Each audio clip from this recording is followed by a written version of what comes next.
শুভ দীপাবলি বন্ধুরা, শুভ সন্ধ্যা। তো এখন সন্ধ্যা থেকেই ব্লগটা শুরু করলাম।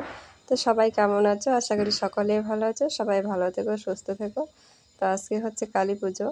এইদিকে দেখো আমি দোকান খুলেছি, আশির বাবা গেছে বাজারে। তো আশি এদিকে একটা পেয়ারা কেটে দিলাম, ও খাচ্ছে।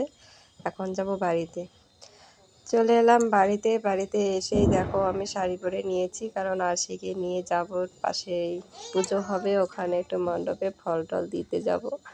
আর আশিও যেতে চাইছিল বলে তো ওকে নিয়ে যাব।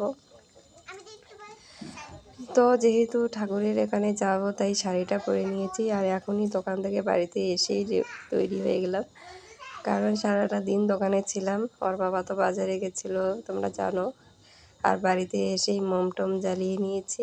তো মোম জ্বালালে বাড়িটা সত্যি খুব ভালো লাগে।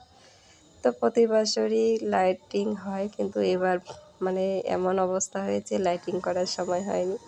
তো শুধু মোমটাই জ্বালাচ্ছি। আর সেদিকে দেখো মোম জ্বালাবে বলে খুব এক্সাইটেড হয়ে গেছিলো। তো ঠিক আছে, দিলাম ওকে।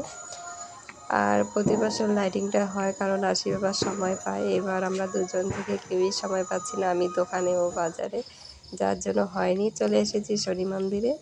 তো আমাদের এই মন্দিরটা সবাই জানো, ভিডিওতে অনেকবার দেখিয়েছি। তো এখানে প্রতি বছরই আমরা মোম জ্বালাই। তো চলো বন্ধুরা, আজকের মতো এখানেই